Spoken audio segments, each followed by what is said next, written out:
Chapter 36. Now it came to pass in the 14th year of King Hezekiah that Sennacherib king of Assyria came up against all the defenced cities of Judah and took them. And the king of Assyria sent Rabshakeh from Lachish to Jerusalem unto King Hezekiah with a great army, and he stood by the conduit of the upper pool in the highway of the fuller's field.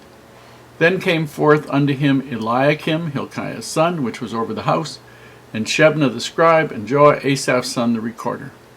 And Rabshakeh said unto them, Say ye now to Hezekiah, Thus saith the great king, the king of Assyria, What confidence is this wherein thou trustest?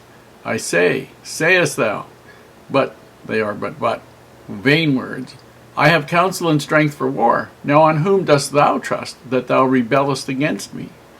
Thou, lo, thou trustest in the staff of this broken reed on Egypt, whereon if a man lean, it will go into his hand and pierce it. So is Pharaoh king of Egypt to all that trust in him. But if thou say to me, We trust in the Lord our God, is it not he whose high places and whose altars Hezekiah hath taken away, and said to Judah and to Jerusalem, Ye shall worship before this altar? Now therefore give pledges, I pray thee, to my master the king of Assyria, and I will give thee 2,000 horses, if thou be able on thy part to set riders upon them. How then wilt thou turn away the face of one captain of the least of my master's servants, and put thy trust on Egypt for chariots and for horsemen? And am I now come up without the Lord against this land to destroy it? The Lord said unto me, Go up against this land, and destroy it. Then said Eliakim and Shebna and Joah unto Rabshakeh, Speak, I pray thee, unto thy servants in the Syrian language, for we understand it, and speak not to us in the Jews' language, in the ears of the people that are on the wall. But Rabshakeh said, Hath my master sent me to thy master, and to thee to speak these words? Hath he not sent me to the men that sit upon the wall, that they may eat their own dung, and drink their own piss with you? Then Rabshakeh stood and cried with a loud voice in the Jews' language, and said, Hear ye the words of the great king, the king of Assyria. Thus saith the king, Let not Hezekiah deceive you, for he shall not be able to deliver you. Neither let Hezekiah make you trust in the Lord, saying, The Lord will surely deliver us. This city shall not be delivered into the hand of the king of Assyria. Hearken not to Hezekiah, for thus saith the king of Assyria, Make an agreement with me by a present, and come out to me, and eat ye every one of his vine, and every one of his fig tree, and drink ye every one the waters of his own cistern, until I come and take you away to a land like your own land, a land of corn and wine, a land of bread and vineyards. Beware lest Hezekiah persuade you, saying, The Lord will deliver us.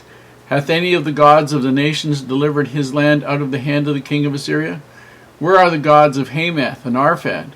Where are the gods of Sepharvaim? And have they delivered Samaria out of my hand?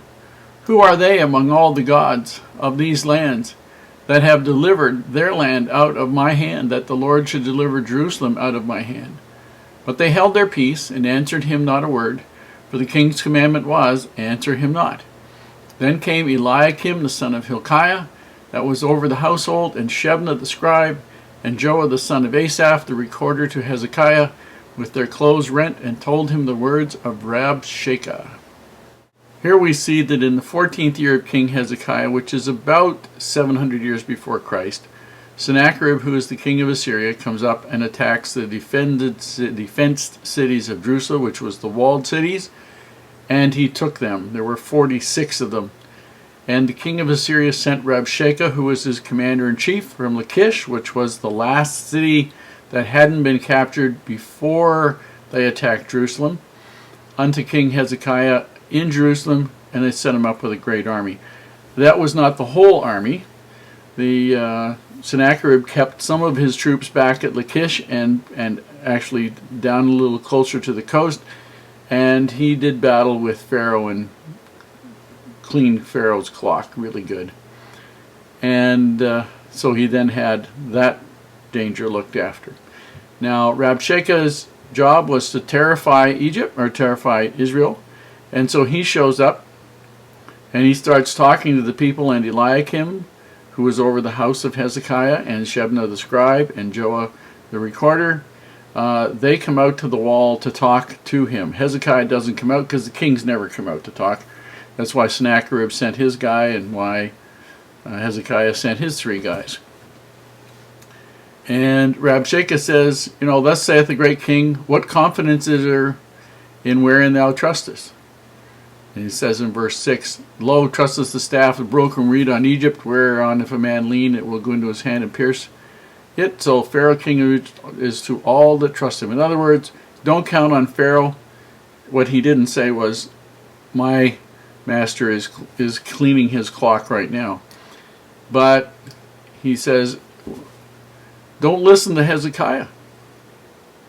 Don't listen to Hezekiah. This is not, he closed down your high places and your altars, where so you're supposed to worship just before this one altar in Jerusalem. He closed down your gods. Well, they had good intelligence, obviously the Assyrians did, but they didn't understand that Hezekiah was closing down the worship of false gods. Now it says, wilt thou turn away? He makes things. Now, therefore, in verse 8, I pray thee to my master, the king of Assyria, and I will give pledges to my master, king of Assyria. In other words, you're going to promise to do what we tell you to do, and I will give you 2,000 horses. The only condition is you have to be able to set riders on them. And he said, if you haven't got that many riders, then how are you going to defend? In verse 9, how are you going to defend against the smallest of my master's servants, which means the weakest of my master's generals and military leaders? You put your trust in chariots and horsemen. They're being destroyed by Sennacherib right now. And then in verse 11, Eliakim and Shebna and Joah say to Rabshakeh, speak to us in the Assyrian language. Don't speak to us in the language that people understand. They understand that Rabshakeh basically wants to terrify the people of what's going to happen to them. And Rabshakeh says, no, he's going to talk in the language of it, so language of the Jews. So these people who are guarding the walls against the Assyrian attack know that they can expect to eat their dung and drink their own piss, because there's going to be no food and they're going to starve to death. And he cried in a loud voice, and he told them that it is what was going to happen. He said, don't let not Hezekiah deceive you, for he shall not be able to deliver you. Don't trust in Hezekiah. He says, hearken to your God. Guess what? None of the other gods have ever been able to defend against any of the other cities that we've taken.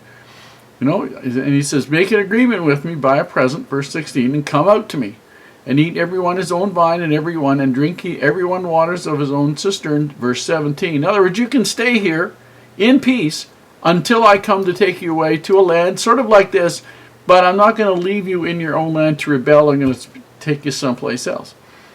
And then in verse 18, beware lest Hezekiah persuade you, saying, the Lord will deliver us. Where are the gods? In verse 19, verse 20, sorry. Where are they among the gods of these lands that have delivered their land out of the hand of my hand, that the Lord should deliver Jerusalem out of my hand? In other words, all the other people believed in God. Every other city that I've taken has believed in God. Every other land I've taken has believed in some God. And these gods have done nothing. What makes you think your God's going to do anything? And Eliakim and Shebna and Joah didn't say anything. They didn't answer him back. They appeared in front of Hezekiah with their clothes torn, which was what people did in those days, because if you're in great sorrow. And they told him the words of Rabshakeh.